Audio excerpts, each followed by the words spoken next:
Recently, Yoshi released a hotfix for Deadlock, which addresses a lot of the issues that people had with certain parts of the game and changes the meta quite drastically, making the game a bit more interesting. I'm going to go over the main changes and how I think they're going to impact the meta. The reason I didn't make the video right away is because I wanted to get a decent feel of how these changes felt in-game. So I played a decent amount of games to get a better idea of how these changes kind of impacted the general flow and the decisions that you should be making. And I'm here to tell you, my main findings. So the first thing to talk about are, general meta changes, and we're essentially going to be moving between the gameplay and whiteboard to talk about certain concepts. But as far as the general meta changes, there's a couple things in this hotfix that kind of change the priorities within the game or how much certain things are valued. So for those of you that paid attention to the meta in the previous patch, you may have noticed that we were in a little bit of a death ball meta, right? What death ball means, for those that aren't familiar, is basically you just group up together as 4, 5, or 6 people, and basically large fights are, incentivized by how many souls you're going to get from those kills, and in general, you're not giving up a whole lot on the map in order to kind of fight those battles. So that was kind of the previous meta, and in this meta, it looks like, the Deadlock development team has opted to kind of kill that and incentivize us to play a little bit more in smaller groups and prioritize objectives a bit more, as well as stealing the jungle. So let me go over some of those changes quickly. So grouping up is less favorable. Now, why is grouping up less favorable? It's quite simple. There's basically a few reasons, right? Reason number one, and I'm going to put some of the changes on the screen here as well so that you guys can kind of keep up at home with the patch notes. I'm going to leave a link to the patch notes in the description as well. But the first reason why grouping up is less favorable is because of the TPs being removed. So for those of you that aren't familiar, the Walker TPs were removed. And what that changes essentially is it makes it more important for the macro gameplay, right? So as I wrote here, macro gameplay wave management is more important because you'll get punished more because you can't just TP between both of your walkers and defend both walkers at the same time. So that inherently makes grouping up less favorable because it's a little bit riskier because you're giving up more on the map because you can't just group up, defend a walker with 5 people, and then instantly show up to the other walker, for example. Another reason why grouping up is less favorable is the trooper ally split. So I'm looking at my second monitor here for the changes, but the trooper ally split was reduced a little bit once you get to 3 people, right? So if you have 3 people, it was reduced by 2% per person, which is significant. And then if you have 4 people, it was reduced, even more. I believe it was reduced by 5%, and then 5 people, etc. So you get more and more punished the more people you have, sharing souls in a wave. Now, this is punishing in 2 ways. This is also punishing for the team that's holding the base, for example, right? Because when you're holding the base, very often you're sharing souls, 5, 6 ways. And so it definitely makes it so if you're stuck in your base, you're going to get a lot less souls than you would before. On top of that, the comeback mechanics were reduced a bit. Now, we don't really know by how much, but this also kind of makes grouping up less favorable because you're not going to get a bunch of comeback souls just from winning a fight. I mean, you're still going to get a bunch probably, but you're not going to get as much as you did before. And then the last change is also the troopers, how fast they move. So they move much faster now, the sprint speed. And so that means that if you leave a lane unattended, the amount of time that you have before that lane becomes a problem is less than you did before. Before you had, quite a lot of time. The last change is the neutrals are more important early, but the frequency has been reduced. So it's pretty clear with this change to me that Valve, at least with this change, is experimenting with, hey, what if we make the neutrals more impactful, but we make it so that they don't spawn as often, right? And so they've increased the value of the neutrals themselves, but they've reduced the spawn frequency by essentially the same amount. So neutrals are not worth any more souls per minute, but they are worth, more souls initially. So what that means is that the neutrals can help you a little bit more hit your power spikes early, right? Where, hey, you just go steal a neutral camp. Now stealing that neutral camp is going to give you 15% more souls than it did before, which means that it's a lot more important to play around these resources early on, right? And so it's going to be very incentivized to kind of play together in small groups, try to go steal the neutrals from the enemy, steal their resources, which is something that was already important, but will be even more incentivized with the new changes. My personal opinion of these changes is that I like them. I know some people aren't a big fan of the TP removal changes. And I think that part of that comes down to what people want out of the game, right? And I think it's a decent time to talk about. I think that there's kind of 2 clienteles, or actually there's multiple, clienteles, if you will, for this game. But I think that there's the Overwatch type people who play this game, who want this game to be, They want this game to be fast-paced. They want this game to have a bunch of fights, and they want this, you know, they liked the, like, a bunch of team fights, right? And then there's the people that want this game to feel a bit more like a MOBA, who didn't like the meta where 5-6 people are just grouping up and fighting all the time, and would prefer that macro gameplay be incentivized a little bit more, right? And I think that with this update, certainly the Overwatch type crowd is going to be a little bit less happy about it, right? Because it does incentivize splitting up a bit more. It does incentivize split pushing, especially with, you know, the objective changes no longer having resist the spirit, which we'll talk about in a little bit. But, you know, there's definitely a crowd of the game that's going to be a little bit less happy about these changes. I personally think that these changes are good because, you know, I am biased because it does go in the direction that I would kind of like for the game, which is a little bit more MOBA heavy. Now, I think that this game is very unique and doesn't have to go the traditional MOBA elements for everything. But I do think that, you know, rewarding macro, making it so you've got like a little bit more small fights happening across the map is a good thing, generally speaking. Right, so I'm happy with these general meta changes, but I'm curious what you guys think. Now, let's move on to a couple different things, which is what was buffed and what was nerfed. So let's start with what was nerfed in this patch. All right, so I didn't put everything that was nerfed. There was a bunch of items that got, you know, a bunch of really small nerfs. I mean, it's a hotfix at the end of the day. I'm not going to go over every little change. But in the nerfed, melee was hit very hard. So there's a lot of things that were changed about melee. The turn speed was nerfed. The time between melees, heavy melees, was nerfed. The parry duration, now parry no longer gets reduced by debuff resistance, which I think is a fantastic change, but it does hit melee very hard because now if you get parried, you're stunned for 3 seconds and there's nothing you can do to reduce that amount.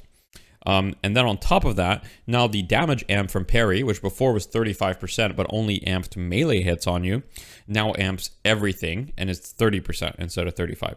So you just take 30% more damage while you're parried from everything. And so you die really fast. Like from the games that I've played, when you get parried, you are dead, you know, most of the time, unless you're playing an extremely tanky hero. And so this means that, in my opinion, it's very unlikely that we see full melee builds on heroes that don't have a way to like secure melees. For example, I think Abrams is still totally fine, right? He's got a way to secure his melee with shoulder charge, for example. So that's different. Parry being, you know, buffed is not that big a deal for Abrams because he can just secure his melees with shoulder charge, which can have a very low cooldown when you max it. Same thing for Yamato. I think Yamato can still build melee because she can kind of ignore parries because while she's in her ultimate, she doesn't get stunned. So even if she gets parried here and there, it's not the end of the world. But for heroes like Shiv, for example, I think that the melee Shiv is completely dead. Just because you're not really going to be able to like throw out punches like you were before. Before you would just punch. If you got parried, whatever, you got stunned for 1 second and you were kind of unkillable because you're Shiv. Now Shiv's bloodletting has been kind of nerfed as far as the duration, and on top of that, parries have been buffed a ton, so I don't think we're going to be seeing a lot of melee Shiv, at least at a high level. I think in average play, it's still going to be viable, but I think at a high level, it's not going to be very good. A lot of items giving resistances were nerfed. So some of these items are melee charge, fleet foot, you know, return fire, etc., cold front.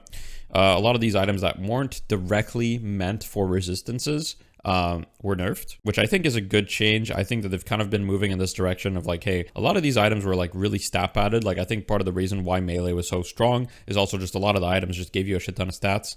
So you'd have like crushing fist, you know, which would give you 20% bullet resist. You'd have spirit snatch, which would give you a bunch of resist. So not only were you doing a lot of damage, but you also had a lot of resist. However, some of these nerfs may prove to be a bit much. We'll see. Because melee is already hit very hard just by the parry changes. But yeah. And then as far as heroes, Bebop, Shiv, Seven, Mirage, Warden, Yamato, and Vindicta were nerfed. These are mostly small nerfs, right? So for the most part, I don't think any of these heroes are killed or anything like that. I think that most of these heroes are still going to be strong. I think Vindicta is still going to be really strong. I think Mirage is still going to be really strong. I think Seven is still going to be really strong too, to be honest, especially for the average player. I think Warden is probably pretty decent, but he's definitely started to fall off a bit. Yamato is still insane, but her right-click damage early in lane is a little bit more manageable, but it's still really oppressive. And Bebop, I mean, Bebop's just Bebop. He's still going to be fine. So a lot of small nerfs. Now, one thing to understand is that the meta changes overall definitely like impact a lot of heroes in ways that we can't quite tell yet, right? Now, one thing I wanted to touch on, which I actually completely forgot earlier, is the new Midboss, right? Midboss is completely different. I didn't put this in buffed or nerfed because it's just completely different. You know, Midboss is not necessarily better than it was before. It's not necessarily worse. It's just different. Basically now there's multiple rejuves that drop, 3 rejuves, and they give a second life to the person, and they last for 7 minutes. My thoughts on this mid-boss is that I think it's way cooler than the previous mid-boss, because I didn't really like the fact that mid-boss gave your entire team half respawn times and the mega creeps, and I thought that stealing mid-boss was a little bit like too impactful, and it just felt really bad, especially because like the mechanic was like, hey, if you have like a good mid-boss team, you can do it, and if you don't, you can't. Now, if your team is not good at like securing mid-boss, if you win the fight, you're still coming out on top, right? Before, if one team got the mid-boss crystal and the other team won the fight, it was essentially like not even that good for the team that won the fight, because the mid-boss team would all respawn with half respawn timers, and then they would have pressure on the map for 4 minutes or 3 minutes, because every creep would be pushing in from every wave, right? They just had the mega creeps or whatever you want to call them. So I think that removing that from mid-boss is a good idea. We'll see if they want to re-add the big troopers to another objective, because I think the game needs more objectives, but we'll see what's coming in the next couple of months. But I think it would be cool to maybe add that to another objective, or perhaps shrines, although I think adding it to shrines is not very original. But let me know what you guys would like to see for the mega troopers if you'd like to see them come back. One last thing about the mid-boss change overall is that it gives you bonuses, right? So as we can see here, this Yamato has rejuve, right? And this Yamato is getting basically a bunch of bonuses. She's getting like bonus health, she's getting bonus spirit, etc. So they kind of made it so it's good for every type of hero, even spirit carries, to kind of have rejuve. And on top of that, they also made it so, objectives no longer have spirit resistance. And so they seem to kind of be wanting to make it so spirit heroes, are a little bit like not that different from gun heroes, in the sense that they can still be traditional carries, they can still output a lot of damage, and before they could as well, but they were limited in the sense like, hey, if you want to kill, for example, a walker quickly, right, a spirit hero is not going to do that. It's going to be, you got to punch it, or you got to have like a gun hero like a Wraith or a McGinnis. But now with this new change, you can actually do a lot with spirit, and this new rejuve change also makes it so you can be a spirit hero and still benefit. Now, we're going to ignore what people are typing. It's an EU game, so, always a little bit of toxicity, always fun to watch. But anyway, moving on to what is buffed. So as I said, Spirit versus Buildings was buffed. So now Sinclair is abusing that. So for those of you that have seen Sinclair like one-shotting walkers, essentially, those of you that have been playing the game for a while, you probably remember that when Sinclair was released into the main roster, he was doing essentially that. He was one-shotting walkers, and so it's back. Sinclair one-shots walkers once again. So, welcome back, Sinclair, I guess. I don't think anybody enjoys that, so I assume that'll probably be changed fairly quickly, but we'll see. But right now, if you play Sinclair, you go bolt build, you pretty much one-shot walkers, so do with that knowledge what you will. And I'm sorry for everyone's pubs that I've ruined by, letting people know. Viscous, Wraith, Pocket, Paradox, Geist, Talon, and Dynamo all got slight buffs. So Viscous got some, cooldown changes. Wraith got a little bit more damage early on. Her damage late game is the same, but her gun damage got buffed a little bit early.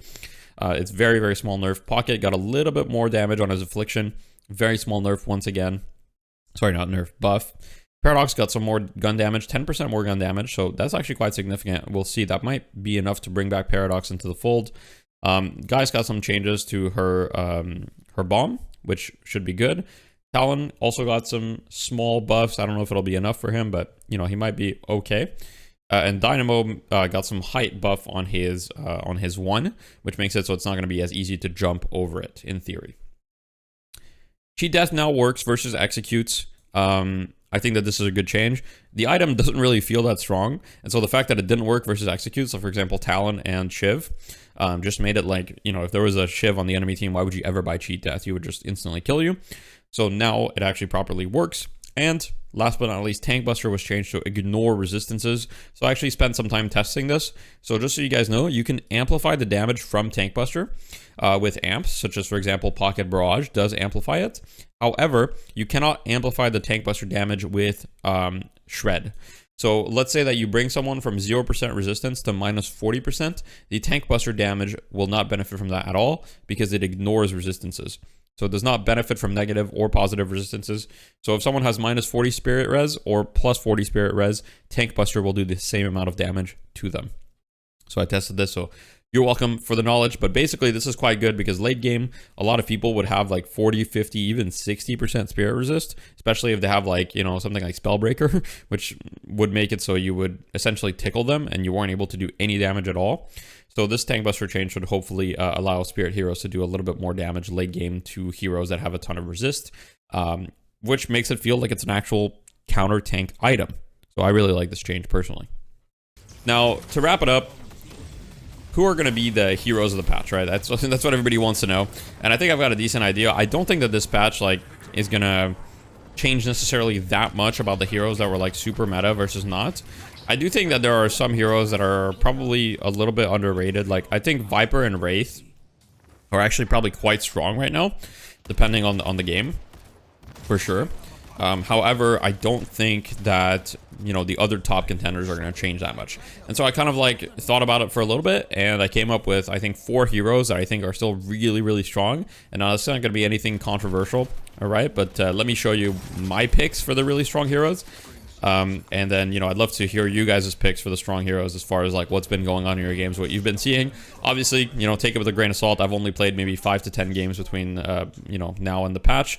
So I don't really know for sure, and this is really just like my best guess on the strong heroes at the moment. And there hasn't been any tournaments either to help us figure stuff out for a little bit. So anyway, so these are my top hero predictions.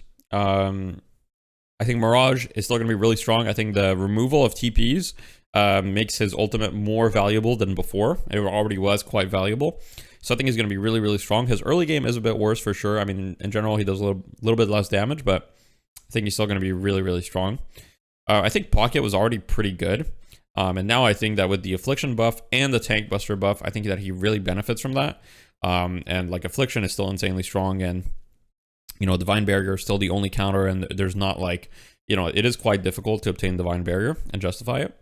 I think Yamato is still going to be super insane. I think the buffs, the nerfs to Yamato are kind of fake for the most part. I've been playing a lot of Yamato. I don't feel it that much. Like, yeah, her laning stage is worse, but still feels incredibly oppressive. Like, she wins lane against almost every hero anyway. And I think the Vindicta nerfs are also pretty fake, right? So we'll see. But I do think that Vindicta is going to be really, really strong still. So these are like my top 4 heroes, but, you know, I could see 7 being there. I could see a bunch of other heroes that are contenders, right? But this is kind of my personal prediction. So let me know what you guys think in the comments. Final note, I'll be in Toronto this weekend for a LAN. So yeah, you know, I'm probably going to make a video about it, so stay tuned for that. But it's going to be a fun time. It's a small little LAN, you know, $2,000 prize pool. And there's not a lot of teams because obviously it's a local LAN, small prize pool in Toronto. But it should be a lot of fun. And yeah, hopefully it'll be good content. As always, thank you guys for the support, and I hope you have a good day. Bye-bye.